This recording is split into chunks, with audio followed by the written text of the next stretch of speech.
그레이스 TV 여러분, 한 주간도 평안하게 잘 지내셨습니까? 우리가 오늘은 기적에 관한 이야기를 좀 나누려고 합니다. 우리 함께 오늘 본문인 요한복음 6장 16절에서 21절 말씀을 읽도록 하겠습니다. 요한복음 6장 16절에서 21절 말씀입니다. 저물매 제자들이 바다에 내려가서 배를 타고 바다를 건너 가버나움으로 가는데 이미 어두웠고 예수는 아직 그들에게 오시지 아니하셨더니 큰 바람이 불어 파도가 일어나더라. 제자들이 노를 저어 10여리쯤 가다가 예수께서 바다 위로 걸어 배에 가까이 오심을 보고 두려워하거늘 이르시되 내니 두려워하지 말라 하신대 이에 기뻐서 배로 영접하니 배는 곧 그들이 가려던 땅에 이르렀더라. 아멘.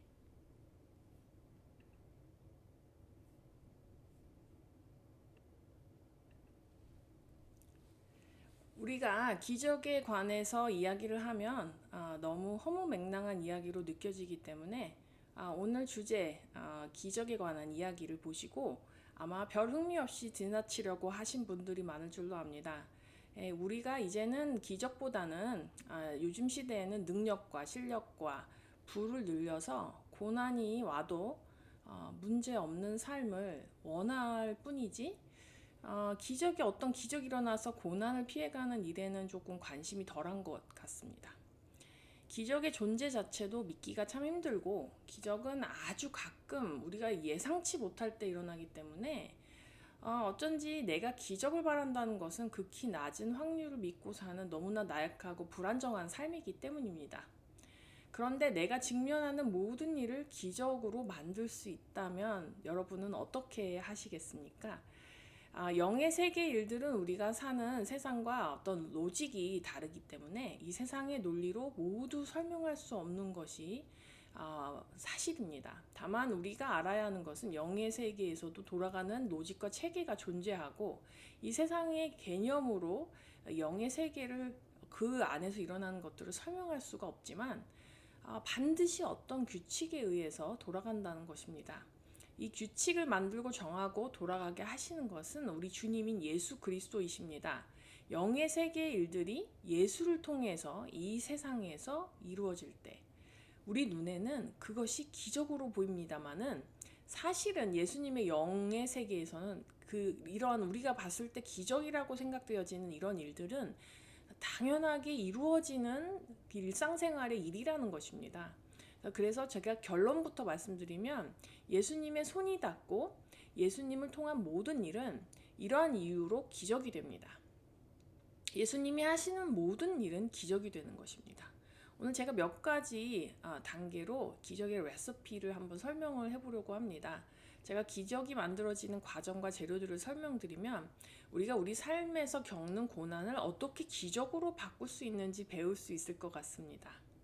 자, 그래서 첫 번째로는 기적이 만들어지는 과정에서 일어나는 일은 예수님이 즉시 재촉해서 우리들을 어둠과 폭풍 속으로 밀어 넣으신다는 것입니다. 자, 이게 무슨 말인지 설명을 드리려면은 오늘 본문에 연결된 말씀인 마태복음으로 좀 가서 읽어보는 게 도움이 될 것 같습니다. 그래서 마태복음 14장 22절에서 33절을 함께 읽도록 하겠습니다. 예수께서 즉시 제자들을 재촉하사 자기가 무리를 보내는 동안에 배를 타고 앞서 건너편으로 가게 하시고 무리를 보내신 후에 기도하러 따로 산에 올라가시니라. 저물매 거기 혼자 계시더니 배가 이미 육지에서 수리나 떠나서 바람이 거스름으로 물결이 말미암아 고난을 당하더라. 밤 사경에 예수께서 바다 위로 걸어서 제자들에게 오시니 제자들이 그가 바다 위로 걸어오심을 보고 놀라 유령이라 하며 무서워하여 소리 지르거늘 예수께서 즉시 이르시되 안심하라 나니 두려워하지 말라. 베드로가 대답하여 이르되 주여 만일 주님이시거든 나를 명하사 물 위로 오라 하소서 하니 오라 하시니 베드로가 배에서 내려 물 위로 걸어서 예수께로 가되 바람을 보고 무서워 빠져가는지라 소리질러 이르되 주여 나를 구원하소서 하니 예수께서 즉시 손을 내밀어 그를 붙잡으시며 이르시되 믿음이 작은 자여 왜 의심하였느냐 하시고 배에 함께 오르매 바람이 그치는지라 배에 있는 사람들이 예수께 절하며 이르되 진실로 하나님의 아들이로소이다 하더라.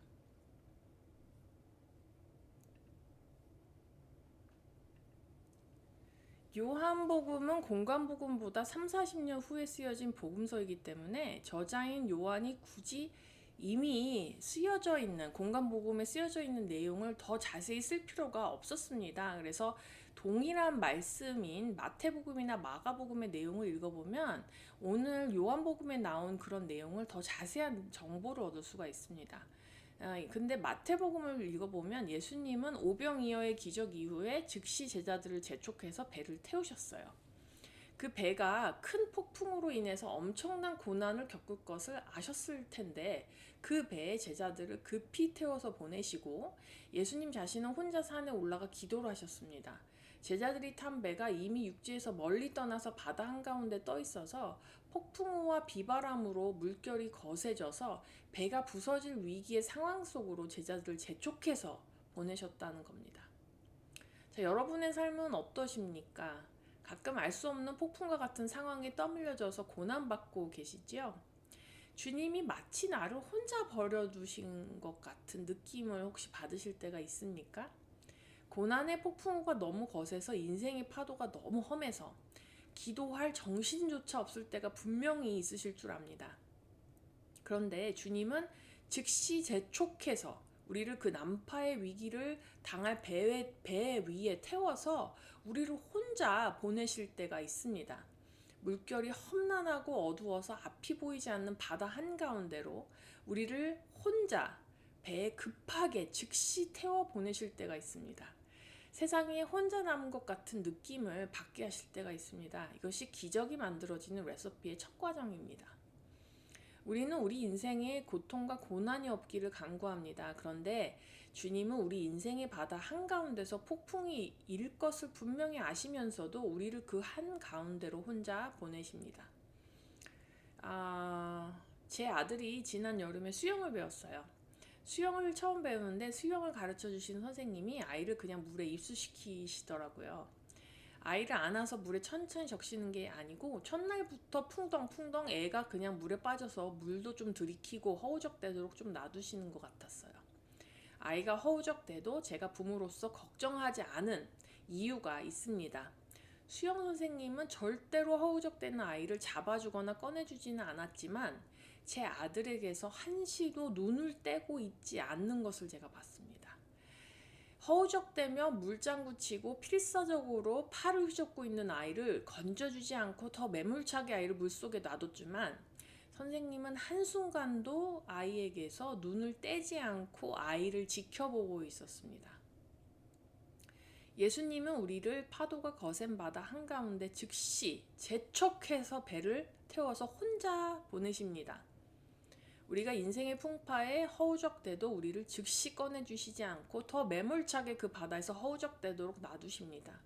그러나 예수님은 우리가 허우적대면 허우적댈수록 우리에게서 눈을 떼지 않고 지켜보고 계십니다. 우리를 사랑하지 않아서가 아니고 안전한 상황 가운데서 우리가 인생의 바다에서 노를 저어갈 수 있는 방법을 가르쳐 주시기 위함입니다. 그리고 예수님은 우리가 어둠 속에서 파도와 맞서서 싸우고 있는 그곳을 물 위를 걸어서 우리에게 오십니다.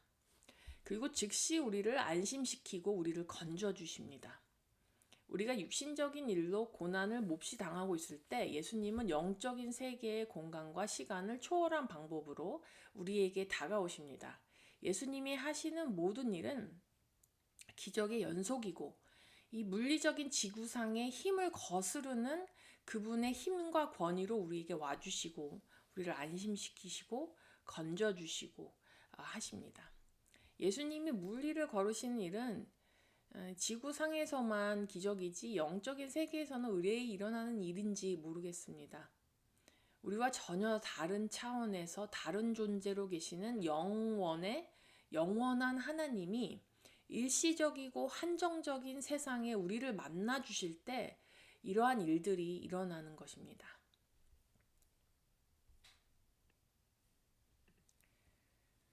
두 번째 기적은 예수님처럼 우리도 물 위를 걷는 것을 배우는 것입니다. 오늘 본문에서 기록이 되어 있지는 않지만 마태복음에서는 베드로가 물 위를 걸어오신 주님을 보고 자기에게도 물 위로 오라 명령해 달라고 합니다. 베드로는 무모하기는 했지만 분명히 예수님을 믿는 믿음으로 배에서 내려서 물 위로 걸어서 예수님께 갔습니다. 왜 베드로도 자기가 예수님처럼 물 위를 걷길 원했는지 그 이유는 알 수가 없습니다. 다만 베드로가 예수님에 대한 상당한 신뢰가 없었다면 자신의 목숨을 걸고 예수님께 물 위를 걸어서 나갈 생각을 하지 못했을 것이라는 사실입니다. 분명히 믿음으로 시작했는데 베드로는 실패했습니다. 여러분, 이게 비단 베드로 개인의 실수라고 혹시 생각하십니까? 우리도 믿음으로 발을 내린 일이 분명히 있을 거예요. 시작은 분명히 믿음으로 기도하면서 시작했는데, 주님을 믿는 그 믿음으로 시작했는데 결과가 실패일 때가 있습니다. 분명히 주님의 뜻대로 했다고 생각했는데 결과가 실패로 돌아오는 일이 있습니다. 그리고 주님께 이런 꾸중을 듣습니다. 믿음이 작은 자여 왜 의심했느냐? 우리가 연약한 인간인데 그럼 어떻게 합니까? 우리가 어떻게 예수님처럼 물 위를 걷는 것을 한 번에 정말 성공시킬 수가 있습니까? 그걸 어떻게 기대하실 수가 있어요? 예수님은 하나님이시고 우리는 인간인데 신이 하는 행동을 인간이 어떻게 의심 하나도 없이 할 수가 있겠습니까? 그런데 예수님께서 물에 빠진 베드로를 건져주시면서 믿음이 작은 자여 왜 의심하였느냐 하고 혼내신 것이 사실은 너무나 희망적이게 느껴지는 것은, 예수님은 사실은 우리가 정말 예수님처럼 물 위를 걷기를 원하시는구나 하는 것을 깨닫게 되기 때문입니다. 예수님은 우리가 예수님처럼 물 위를 걷는 것을 기대하고 그렇게 되기를 바라고 그렇게 만들어 주시기를 원하신다는 것이 여기에 내재되어 있는 것입니다.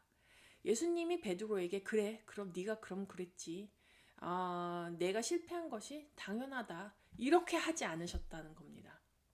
예수님은 진짜로 베드로가 예수님과 같이 물 위를 걷는 것을 원하시고 그 어떻게 물 위를 걸을 수 있는지 가르쳐 주시고 싶으셨다는 겁니다.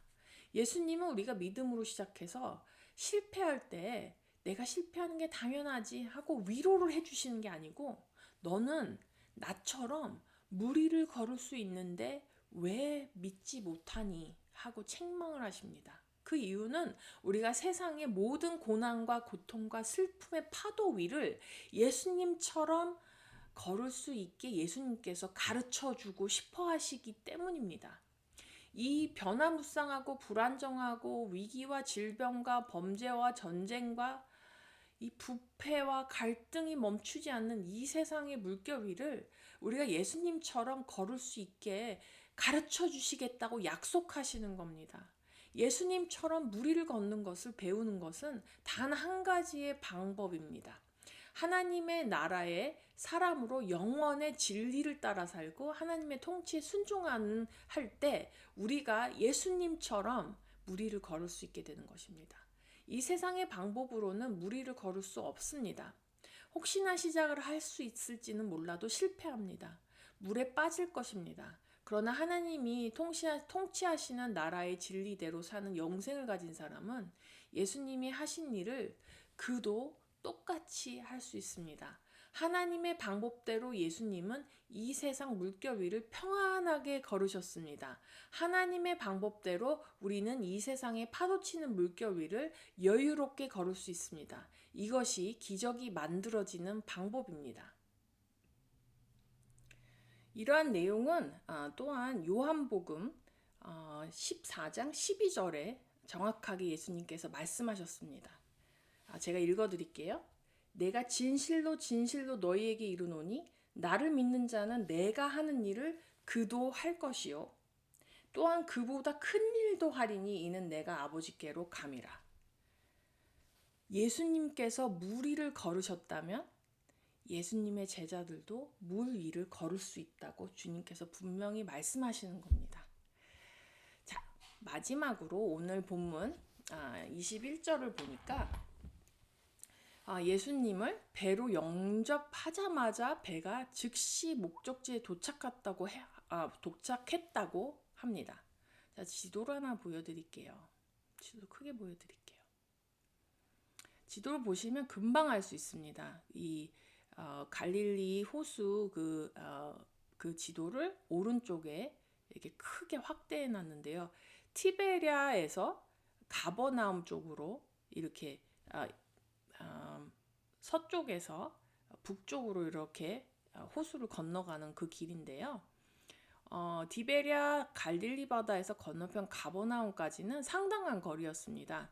그리고 예수님이 제자들에게 물 위를 걸어오신 지점은 바다 한가운데였습니다. 그런데 예수님이 배로 올라오시자마자 배가 가려던 목적지 땅에 도착했다. 이렇게 말씀이 적혀져 있습니다. 한국말 성경에서는 곧 도착했다 이렇게 했지만 영어 성경에서는요. immediately 라는 표현을 했습니다. 즉시 도착했다는 말입니다.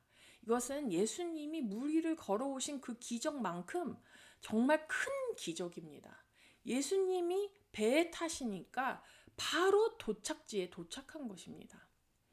자, 여러분, 마지막 우리가 기적을 만드는 방법은 예수님이 배에 타시면 도착지에 즉시 도착하게 되는 것입니다. 지금 상황에서 벗어나는 그 기적을 여러분 만들고 싶으십니까? 여러 가지 시끄럽고 복잡한 삶의 문제를 넉넉하고 여유롭게 물 위를 걷듯이 정복하는 힘을 갖고 싶으세요? 예수님이 우리의 마음에 오시면 그분이 우리 배로 영접하시면 그분을 우리의 배로 영접을 하면 즉시 우리는 우리의 목적지에 도착할 수 있습니다. 언제 도착했는지 몰라요. 근데 즉시 도착해 있는 거예요. 그것도 기쁨과 평안과 감사를 가지고 바로 도착하는 기적을 만들어낼 수 있는 것입니다. 예수님이 우리 심령의 배에 타셔야 합니다. 우리가 예수님을 우리의 배에 영접해야 합니다. 그분이 우리 심령에 계시는 은혜가 있어야 합니다. 결국에 가려던 목적지에 우여곡절 끝에 이른다는 것이 아닙니다.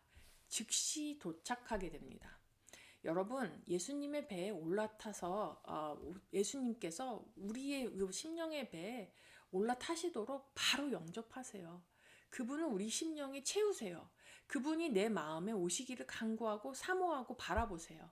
그러면 우리는 우리가 하려던 일, 우리가 해결하던 일의 도착지에 즉시 도착합니다. 그분은 지체하지 않고 빛의 속도로 일하시는 분이시기 때문입니다. 자, 오늘 짧은 본문이었습니다.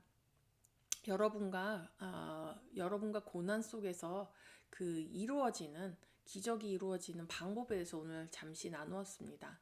우리 삶에서 문제는 끊임없이 일어납니다. 그런데 기적의 은혜로 사시겠습니까? 아니면 스스로 해결하며 사시겠습니까? 이러한 기적은 우리가 영생을 얻으면 사실 매일매일 일상생활처럼 겪을 일인데 하나님 나라에 눈을 뜨며 하나님의 통치대로 사는 사람들에게 미리 맛보기로 주어지는 특권입니다. 예수님은 우리가 물 위를 걸으면서 사는 것을 가르쳐 주시기를 원하십니다. 우리 예수님과 물 위를 걸으며 사는 기적적인 삶을 살도록 합시다. 함께 기도하고 오늘 말씀 마치도록 하겠습니다. 하나님, 우리에게 예수님처럼 똑같이 우리도 예수님이 물 위를 걸으셨던 것처럼 물 위를 걷는 방법을 가르쳐 주시려고 하시는 그 주님의 놀라운 은혜에 감사드립니다. 우리는 주님을 우리 심령에 모실 때, 영접할 때 즉시 도착지에 도착할 수 있는 그런 기적을 맛보는 특권을 가진 사람들입니다. 잊지 않게 하여 주시고 기적을 만들어내는 사람들 되게 도와주시고 아버지 정말 영적인 나라에 섭리와 진리대로 살 수 있는 사람들 될 수 있도록 우리 성도님들 축복하여 주시고 기적적인 삶으로 채워지는 그런 정말 놀라운 삶을 사는 성도님들 될 수 있도록 주님께서 축복하여 주시옵소서.